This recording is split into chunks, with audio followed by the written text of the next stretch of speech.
Bueno, y por último vamos con Viriato. Viriato, como os he comentado, es una persona que su proyecto empezó con el SACME hace 15 años. Se dedica básicamente a la comunicación, entre otras cosas, pero básicamente a la comunicación, sin desdeñar formación y otras historias, ¿no? Estáis ahora en un coworking, pero seguís perteneciendo a la red de emprendedores SACME y puede que alguna más, ¿no? Entonces, ¿qué significa para un emprendedor ya consolidado como tú, con 15 años, qué significa pertenecer a una red de emprendedores como SACME? ¿Eso no es más bien para el principio solo, para echar a andar? Sí, entiendo que es seguro lo que podría parecer, ¿verdad? La primera idea que podría venirnos a la cabeza, y de hecho en los inicios es francamente importante, no es porque esté Javier aquí, pero es realmente útil por muchos motivos. Primero porque te sientes muy solo, como comentabas tú, de hecho, Juan, en la introducción, en muchas de las etapas iniciales, en muchos de los puntos de la etapa inicial, sí, si eres emprendedor individual te llegas a sentir solo. Entonces, esa labor del SACME, ya no solo a nivel formativo, que sin duda la tiene, aprendes unos conceptos que son francamente interesantes para esa etapa, creo que es muy importante también la visión externa, es decir, sacar tu idea, tu proyecto de tu propia cabeza, ¿no? De tu propio círculo, y compartirlo con los mentores, con los compañeros, etcétera, con los que compartes la experiencia. Eso es clave porque hace tu proyecto y tu producto mejor. En definitiva, le da una visión global y lo hace mucho mejor. Te permite, por supuesto, el contacto con otros emprendedores, con otras emprendedoras, que es una de las razones que llevan a uno formar parte del SACME 15 años después, ¿no? Mantener el contacto con diferentes proyectos que nacieron en aquella generación o incluso en otras generaciones, con los mentores, como es vuestro caso, acudir cuando tienes dudas, que 15 años después obviamente sigues teniendo dudas, porque cada etapa te trae problemas y dificultades o retos diferentes. Entonces hay varios motivos para seguir perteneciendo, y tiene mucho más sentido del que pueda parecer. Entiendo que sí hay programas igual de incubación que son más específicos para la etapa inicial y que una vez que la has pasado ya no son tan necesarios, pero no es el caso de la red SACME.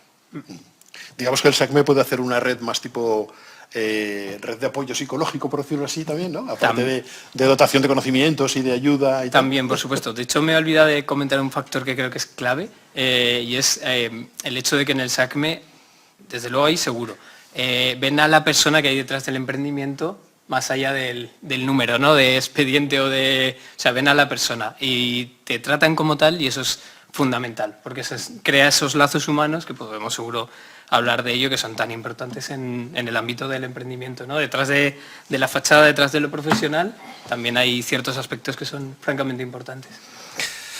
Muy bien, gracias, Viriato, por lo que a mí además me toca también, porque como integrante del SACME junto con Javier, Miguel Ángel y alguna persona más. Muy bien. Bueno, dejemos del autobombo, y que está muy bien lo del SACME, pero parece que estamos aquí haciendo venta interna. Tú llevas la comunicación de asociaciones, de colegios profesionales, de colectivos de este tipo, ¿no? Más institucionales, sí, etcétera. ¿Cómo se gestiona la comunicación cuando puede que haya intereses contrapuestos entre diferentes sectores? Sí.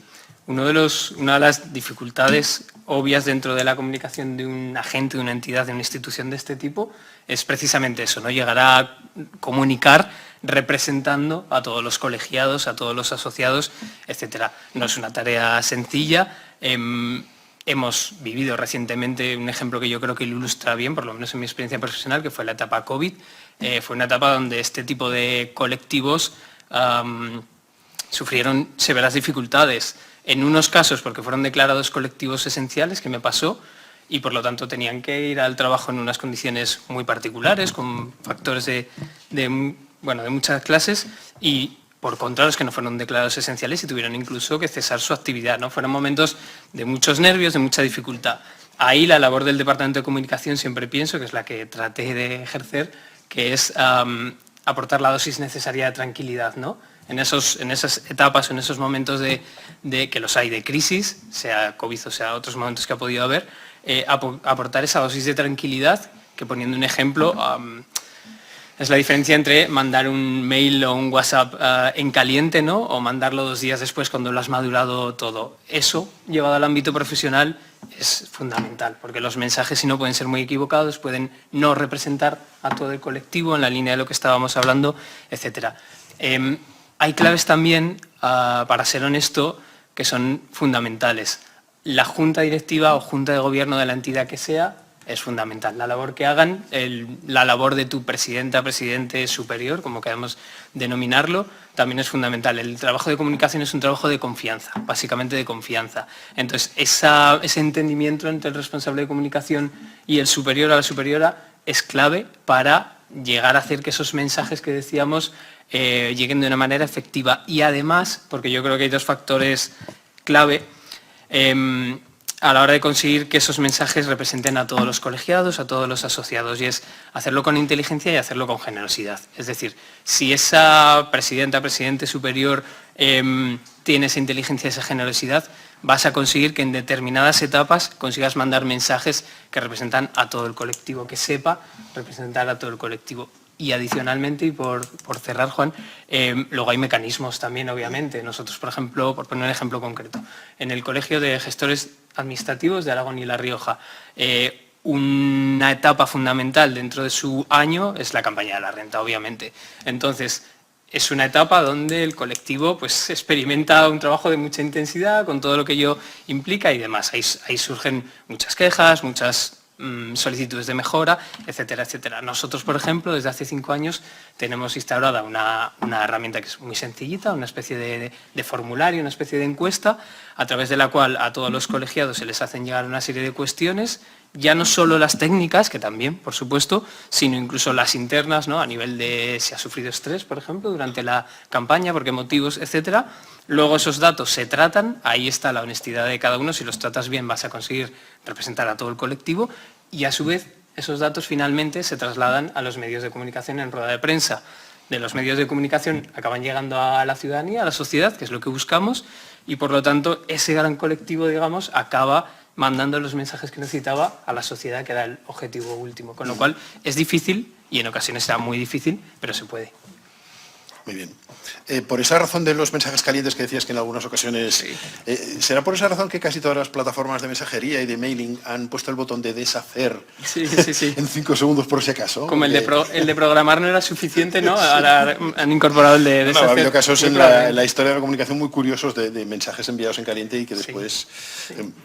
¿Te ha llegado a pasar el que, digamos, lleven la representación de comunicación de dos instituciones que tienen un cierto conflicto entre ellos? ¿Qué pasaría si se diera ese caso? Creo que no me ha pasado, cosa que agradezco. Sí. ¿Qué pasaría? No sé, representas a la Federación Española de Fútbol y a la Asociación de Futbolistas, por ejemplo. Sí, por ejemplo. Están un poco... Pues que supongo que tendría que renunciar a uno de los dos puestos porque entraría en conflicto de intereses. Deontológicamente sería complicado, ¿no? Sería complicado y honestamente creo que lo haría, porque al final no puedes... Claro, no puedes darle argumentos a uno y al otro contrapuestos. Eso es. Pero, insisto, agradezco que no me haya pasado.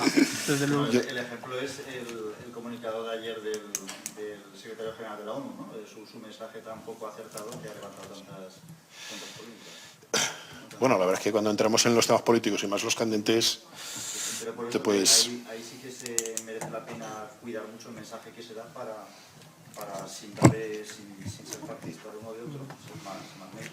De hecho, yo obviamente no conozco las interioridades, ¿no?, de ese caso, ni mucho menos, pero ahí es el factor que decía, ¿no?, de esa confianza entre el responsable de comunicación y la persona dirigente, que va en las dos direcciones, por supuesto. El responsable de comunicación obviamente tiene que saber escuchar, ceder, etcétera, pero si la persona dirigente se deja aconsejar, quizás evitas, en esos casos además, el responsable de comunicación no será un responsable, será un equipo de comunicación, ¿verdad? Y bastante grande. En este caso era el jefe, o sea, era él mismo el que lo dijo. Claro, entonces, bueno, pues eso allá también depende de cada portavoz cómo se comporte.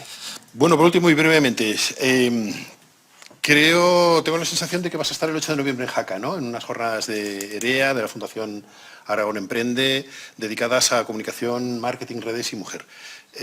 Siempre tenemos muchas emprendedoras, siempre hay muchas emprendedoras, más del 50% del emprendimiento es a través de mujeres. ¿Qué les dirías para que den sus primeros pasos en este sector?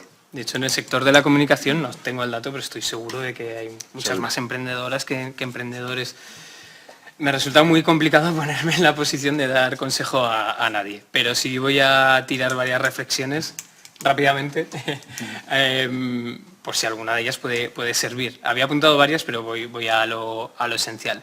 La más obvia por la jornada en la que estamos y por lo que hemos comentado aquí esta tarde, etcétera, es buscar redes a las que pertenecer. Eso, y sobre todo en una etapa inicial como la que estamos hablando, es fundamental. Y es fundamental por las cuestiones que hemos dicho, formativas, de relación, etcétera, pero compartir miedos, dudas que de otra manera seguramente no vas a poder sacar y no vas a poder obtener respuesta, pero también es incluso desde un punto de vista comercial. O sea, al final pertenecer a redes potencia tu imagen, potencia la llegada de posibles clientes, que en esa etapa inicial es muy importante y muy complicado. Entonces, interesa por muchos motivos. Hay muchas redes, de hecho, afortunadamente yo cuando empecé en 2008 no existían los coworking, no existía prácticamente ningún programa de incubamiento, existía el SACME, que era un espacio único, pero no había casi opciones. Hoy en día hay muchas opciones, ¿no? Entonces, coger una o varias de esas creo que es interesante. Saber la realidad del sector de la comunicación. Y yo creo que eso, antes comentaba Pepe, el tema de la ilusión, etcétera, estoy muy a favor y creo que es un ingrediente necesario, pero al mismo tiempo una ilusión racional, ¿no? En el sentido de el sector de la comunicación es un sector complejo en algunas cuestiones, entre otras la de la sostenibilidad económica. Hay muchísimos proyectos que empiezan y muy pocos que pasan los 5 años. Sabéis que esa estadística es a nivel global, pero en el sector de la comunicación se acrecienta. Entonces, saber dónde te estás metiendo, saber que en los primeros años es muy probable que no tengas una rentabilidad como la que has podido llegar a imaginar, etcétera, que no te quite la ilusión, pero sí digamos que las expectativas se alineen con la realidad, ¿no? Que yo creo que eso es importante. Y lanzo uno último. Escuché una vez una frase, no recuerdo dónde, pero que se aplica mucho y se dice mucho, que es lo excelente es enemigo de lo bueno.